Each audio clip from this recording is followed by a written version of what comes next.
Selling your company to a third party often results in the most cash with the least amount of risk to you. Do you know why? We'll be right back to tell you.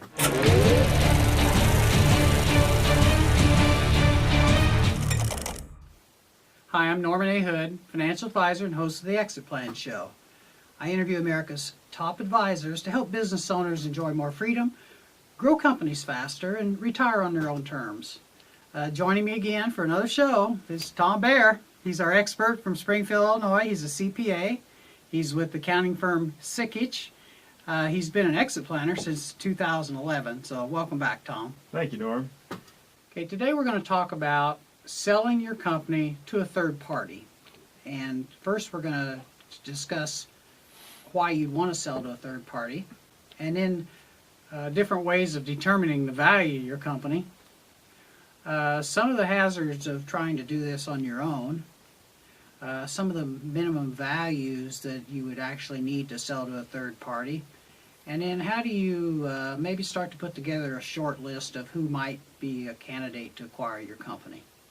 So first of all, why would somebody want to sell their company to a third party? What's their scenario? Probably the biggest reason is that with the third party sale, you take the least amount of risk. Third party buyer, an equity group, maybe a larger corporate entity that's in the same business you are, they're probably going to pay the most cash at closing that any buyer would pay. Management team buyout as an alternative probably aren't going to be able to come up with the kind of capital that a third party buyer would. So you really allow yourself to cash out a lot, if not all, of the value of your business when you take the approach of a third party sale. So that's the biggest reason, Norm. Mm-hmm. So you just, you get your money, you're done, and there's no, nothing to worry about later. Well, yeah, right. I mean, and again, I think you have to go back to the step one program that we did, the interview that we did, Norm, where we talk about what are the owner's objectives. Mm-hmm. So the owner's objectives are to maximize the proceeds from the sale of their business at the least amount of risk. Then a third-party sale is probably something that we would look pretty hard at. Mm-hmm. So, but remember, when you sell to a third party and you give up a majority ownership in the business, you lose control of the business, mm-hmm. and you lose control of things like what employees they hire and what employees they fire, mm-hmm. how they run the business. All of those things you lose control of, and business owners, have an emotional attachment to their business because they've put so much time and effort and resource into that business over their career, and sometimes it's very difficult for them to accept. So, but if you want your capital and you want liquidity and you really don't want to take any more risk at that point in your life, that's really the way to go. Okay, good. What are the different factors that can influence the value of a company? What are some?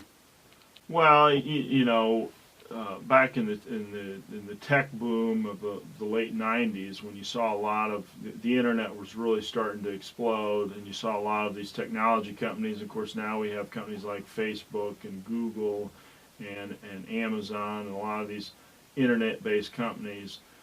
Back then, you were really looking at a lot of those technology companies were sold, and the buyers of those companies was really betting on the future ability of that technology to generate revenue for their business. So a lot of those companies really never generated maybe even not a dollar worth of revenue. So mm-hmm. they had just made big investments in a specific piece of technology.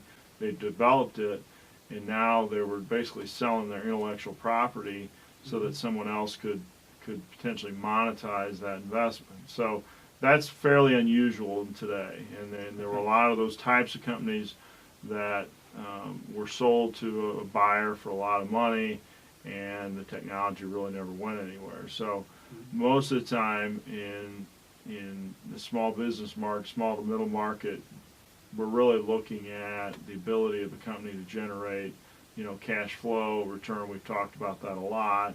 but also the ability of that company to add something strategic to the buyer. So maybe the buyer is looking to do some vertical integration. They're looking to enter into a different category of their business, and they're looking to acquire your company because they see you as somewhat of a market leader, and you could be the type of company that they could then build on to get into that new market. So, but generally they're looking at what kind of a return on their investment can they make, and how can they really generate a return, because there's some strategic reason they want that business, and maybe they want access to those customers because they've got other products they can sell those same customers. Maybe you've got a management team as a business owner that they want access to that management team because they see some talent there that can help them. Okay. So we talked a little bit about external factors like the market, and I think we both agree things aren't as great there as they used to be. But one area that comes up that I hear a lot is about promoted value. And when I've heard about it, it's been a situation where you have an investment banker that actually goes out and promotes your business to a number of buyers. How important is that, and how much time does an investment banker spend in that? I mean, that seems like could be a long process. Yeah, so the investment banking process is one that fits a business that's got a transaction value, let's say, of 10 million or more. So the promoted value, when you refer to the investment banking process, what the investment bankers are really trying to do is create sort of a private or a silent auction of your business. They're trying to find strategic buyers, maybe financial buyers. When I use those terms, strategic buyers, generally somebody in your industry or somebody interested in your industry for some strategic reason. A financial buyer is really more focused on return on investment, and there may not be that much strategic value to the business. They're really looking at, I can deploy some capital by buying your business and generate the kind of return that my investors expect me to generate. So a private equity group a lot of times might be a good example of a financial buyer. Okay, good. I've heard this a lot. Someone's built a very successful business. They've obviously very talented. They've started a business. They've grown it. It has considerable value. So why wouldn't someone in that position feel like, well, I built it. I can surely sell this on my own. And I'm sure some people do. But what are some of the things you have to be aware of if you try to do this process all by yourself? Well, I mean, the simple answer to that is, you and I wouldn't go try to do our own dental work for ourselves, or we wouldn't try to diagnose a medical condition. So I think you have to recognize in some cases you really need to go find a professional, the right professional, the experienced professional, to help you through probably one of the most significant events of your life from a liquidity standpoint, which is the sale of your business. Most business owners really only go through this process once, so you'll want to get it right. And doing it yourself, especially when you have a business that's of a significant size, there are a lot of tricks to the trade that you and I don't understand, and that's why I think you've got to go out and find the right investment banking firm to help you sell the business. But the big reason, Norm, is the business owner has such an emotional attachment to the business that a lot of times, they can't necessarily make the right decision, and they really need an advisor, they need an intermediary to sort of take some of that emotion out of it. And there's tremendous value in that, in having that intermediary work between, as your agent, with the potential sellers to try to generate, and help you achieve your goals, generate the type of sales proceeds that you hope to generate. Okay, because earlier we talked about the different types of specialties that are involved in the exit planning process. You've got the attorney, you've got the accountant, you maybe have an estate planning attorney on top of the business attorney, have the valuation experts, you have the investment banker. I mean, that's a lot of people doing a lot of things, and I can't imagine you're running a business, all the time commitment it takes to keep the business going, how you could assume all those roles on top. I mean, to me, it would seem like that'd be pretty tough to wear that many hats. It is, and one of the things hopefully a lot of business owners out there recognize over time that they really need good advisor team around them. Not only their internal management team, but their external team of their CPA, their attorney, their insurance advisor. Find good advisors because you can tap into their knowledge base, their experience base, their industry knowledge, which can be invaluable at times as you go down the path of running your business. So you really have to have a good advisor team, and the exit planning process is really no different. You still need a good advisor team to help you through that process. Well, too, these companies that are looking at acquiring your business, you can bet they have a good advisor team. I mean, there's the only thing they're focused on is paying as little as possible. I mean, why would they pay any less? And if they have a team of experts and you're learning how to do this process, to me that sounds like a good way to get skinned. Yeah, one of the things my investment banking partners you'll hear them say a lot is one buyer is no buyer. And there's a lot of companies out there acquiring businesses, and what they really want to do is they want to build a relationship with you as a business owner and get you comfortable, and then over time they start to have the conversation about acquiring your business, and they really don't want to create a competitive environment for that business because they know generally they're going to be able to get your business at maybe a price that's below the price that a competitive type process would generate. So, one of the things too I talk to a lot of business owners about is, are you ready for that unexpected offer? Mm-hmm. In other words, maybe there is a strategic buyer out there that does some research and they identify your business as one that they might be interested in acquiring, and they might be interested in acquiring it at quite a premium. Mm-hmm. Okay. Are you ready for that? Do you have you done your own internal due diligence to try to identify where you might have issues? Do you have buy-sell agreements? If you have other investors outside of the business that helped you start the business and still own some stock, how are you going to be able to deal with those people? And are they going to agree to some sort of a transaction? And do you have the authority to enter into a transaction, or do you need their vote? And there's a lot of legal due diligence, but then there's also a lot of internal due diligence, and that's really a lot of the things we talked about in this step 3 of the 7-step exit planning process. You might have key management team, and if you have a key manager who knows that at the end of a transaction with a third-party buyer, that buyer is going to want them to be retained in the business, they have a lot of leverage with you as a business owner. So you ought to deal with that issue right now and try to get that key employee some sort of an incentive plan, some sort of retention strategy needs to be employed there, so that if a third-party buyer comes along unexpectedly, mm-hmm. you're ready to address what they want to talk about. Now, I know we're talking today about where you're going to go through a process to sell to a third-party buyer, but don't forget, sometimes this third-party buyer comes along at an unexpected moment, and it may be an opportunity of a lifetime. Okay, good. Okay.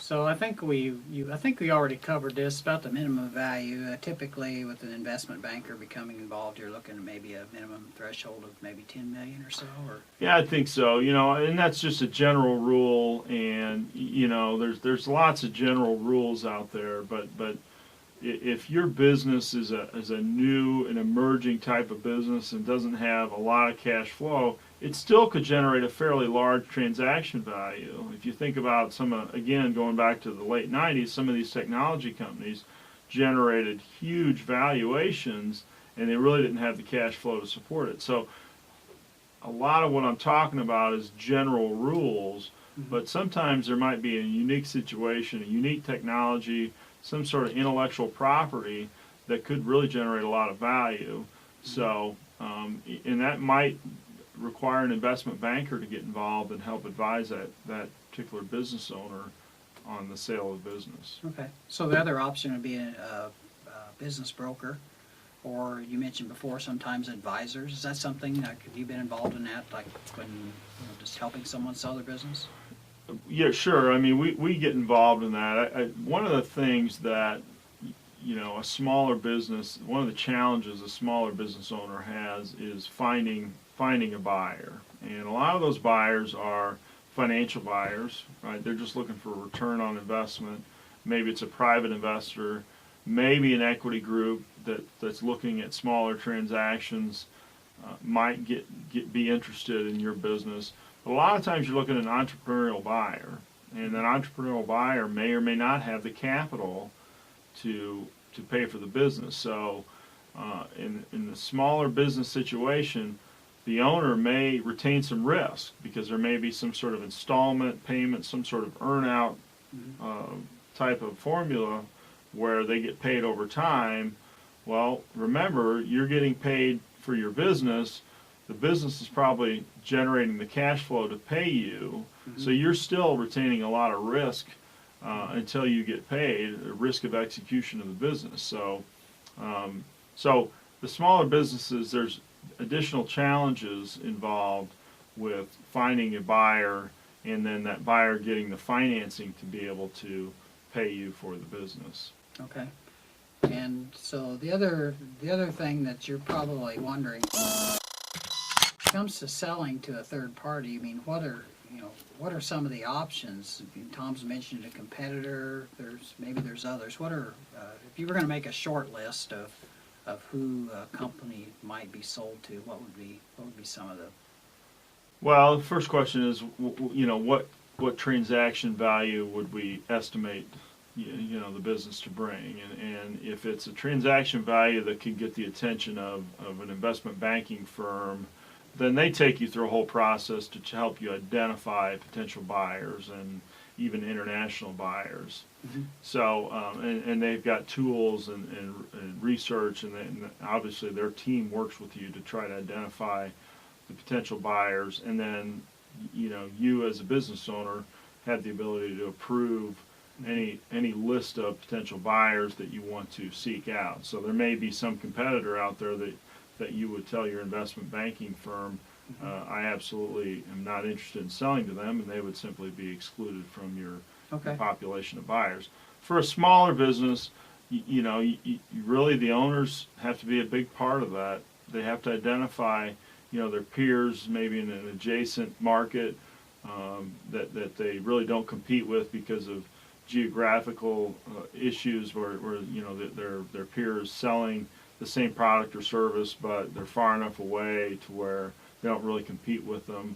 But with the internet today, that's less and less because you see a lot more products and a lot more business transacted through the internet. So yeah, the buyer list for a smaller business is a little bit more challenging, but clearly there's a lot of buyers of businesses out there. So over the years, the business owner may have accumulated a file that may have different business owners, maybe equity groups, maybe peers that have solicited them to buy their business. Okay. So I think we've went through that from A to Z. Anything you can think I missed? Well, I would encourage all business owners out there, Norm, to do some due diligence on your own. Make sure you're ready at all times to sell your business, and that's really what exit planning is about. Exit planning is really something you need to update your exit plan every year because at any point in time you might get an unexpected offer. So I would really encourage you to make sure your board minutes are up to date, your stock certificates, do some legal due diligence, talk to your attorney, make sure you've got all the right agreements in place. Talk to your insurance advisor, your property casualty insurance advisor. Make sure you've got the right types of coverage in your business. And look at your management team and decide whether or not there's somebody in that management team that you just can't afford to lose. Because then you need to probably put something in place, some retention strategy in place for that that key manager. And then your customers is the other area where maybe there's some large customers that you need to think about some unique strategies with. So do your own due diligence. Okay, good. So if you like today's show, visit our website, exitplanshow.tv. You can leave comments or you can ask questions, anything you'd like about today's show, or even if you have a suggestion for a future episode, something that wasn't clear that we can clarify, do all that there, please. You can also check out the show notes for a link to Tom's website and all the information about how you can reach him. And so don't forget, visit our website, leave your comments below the show notes. Tom and I'll see you next time for episode 11.